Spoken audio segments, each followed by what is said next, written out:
यार. अरे असं थोडं चालत. मग पाणी नाही तर नाही पाणी देत अरे पण लोक काय म्हणतील म्हणावं काम जाऊन येणं म्हणतील ते म्हणतील. काय नाही आंघोळीला पाणी नाही, कपडा नाही. सकाळी लाईनी ती काही कळत का नाही. 4 दिवस पासून आंघोळी नाही, कपडा नाही, काय सागर पुढा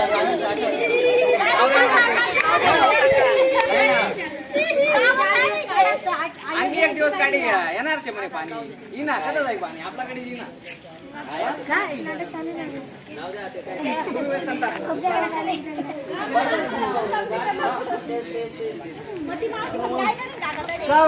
होईल काय सांगू बा आपल्या गावात ती पाणी नाही मोटर शिलके जायचे 4 रोज पासून पाणी नाही. आपण तो पंचायत ना शिपाई कुत्रा त्याने काय पाणी सोडावी त्यांना घर पावत नळ्या शेतीत पाणी आमना पावत पाणी नाही.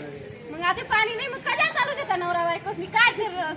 मावशी लेमन बोल शिपाई निश्चय तू शेमा तुला पाणी नाही सोडता येस का. लेमन बोलत आहे ना. नेमन कोणी जायला ना तुला काय समजते का फक्त पगार घ्यायचे बस का तुम्ही. काय कटाकटाच्या वाईनी काय कर काय होईल काय रे भाऊ काय लागली तर तू 4 दिवस पासून आंघोळ नाही, कपडा घाला नाही, साखरपुड्याला जाऊ का नको. अरे भाऊ तेच सांगाल तुम्ही की असं द्या का चाटाल पाणी हवं असं मोठं चांगली वेगळी आपल्या गावनी. बरोबर उपकार काय चांगली घरी चांगली होती. 4 दिवस काय करायचं तुम्ही 4 दिवस पासून काय करायचं. मोठं चिल आहे इकडे काय करू आता काहीच करत नाही टाइम फक्त पाणी नळ बंद पगार काय राहणार सध्या तुझ्याकडे पानं पडली काय शांत होता आता फिराय ना ते काय काम धंदाचे का नाही. गवंडी करी मी ऐका आपला गावनी मोटर ते चांगली होईल. संध्याकाळी 7 वाजता पटाशी पाणी भरल्या अंडा गुंडा बादल्या भिजल्या गरमाला बोगरा बागाला बट्टा भरिल्या.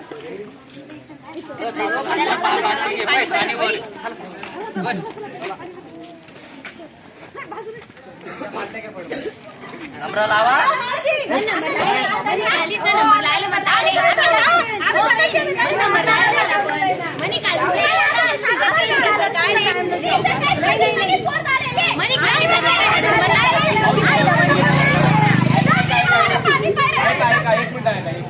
काय बांधल काय करणार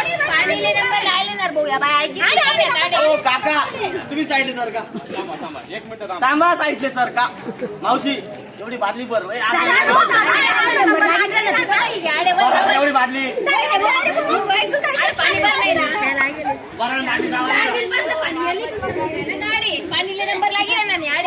मावशी बाहेर आली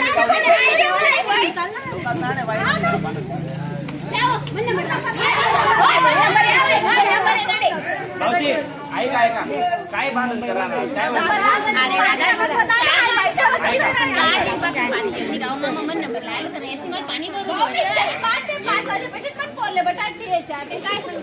काल संध्याकाळ ना नंबर लायला बाई किती कितना टाइम पाणी असतो ना गाव अर्धा तास पाणी त्यांना माहिती आता 7 मिनिटं जाय तुम्ही लढाई करा ना 7 मिनिटं पाणी वाया जायला ना तुम्हाला गुंडा इकडे पडेल त्या कळशी इकडे पडेल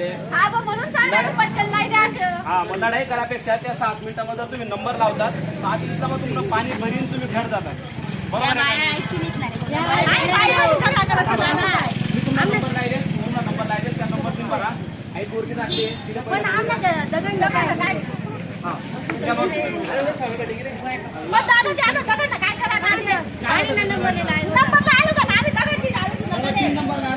इथलं सांगेन बी दगड 3 नंबर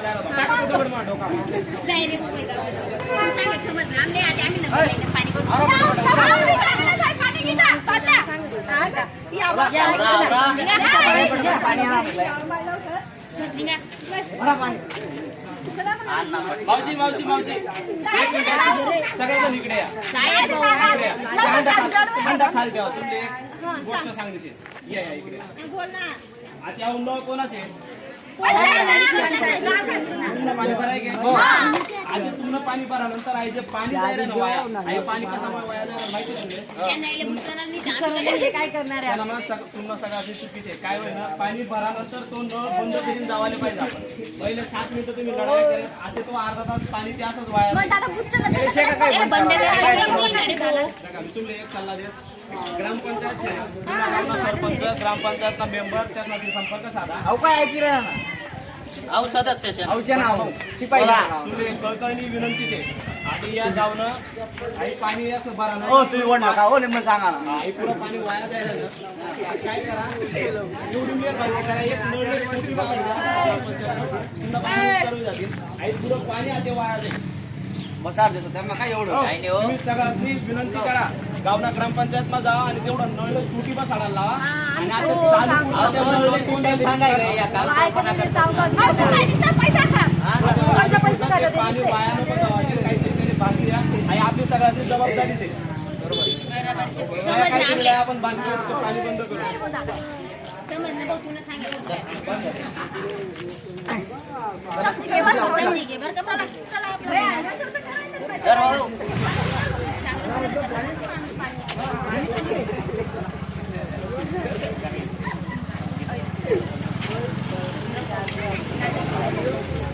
लाल लाल पागोटे गुलाबी शेरा, लाल लाल पागोटे गुलाबी शेरा, लाल लाल पागोटे गुलाबी शेरा, लाल लाल पागोटे गुलाबी शेरा. पाणी वाचवणारा आला त्याच्या स्वागताला चला, पाणी वाचवणारा आला त्याच्या स्वागताला चला, पाणी वाचवणारा आला त्याच्या स्वागताला चला, पाणी वाचवणारा आला त्याच्या स्वागताला चला. लाल लाल पागोटे गुलाबी शेरा, लाल लाल पागोटे गुलाबी शेरा, लाल लाल पागोटे गुलाबी शेरा, लाल लाल पागोटे गुलाबी शेरा. पाणी वाया घालणारा मेला त्याच्या मोतीला चला, पाणी वाया घालणारा मेला त्याच्या मोतीला चला, पाणी वाया घालणारा मेला त्याच्या मोतीला चला, पाणी वाया घालणारा मेला त्याच्या मोतीला चला. नमस्कार मित्रांनो, आज आपण पाहत आहोत पाण्याचा वापर फक्त आपल्याला आज पाहायला जर गेलं तर प्रत्येक पुस्तकात आपण वाचतो की पृथ्वीच्या 71% फक्त पाणी आहे आणि 29% जमीन. परंतु हे सगळं पाणी पिण्यायोग्य आहे असं नाही.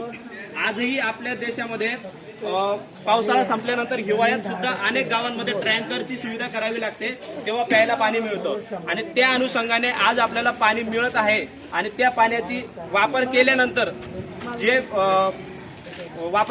जे उरलेलं पाणी आहे ते आपण निसर्गाला परत द्यायला हवं.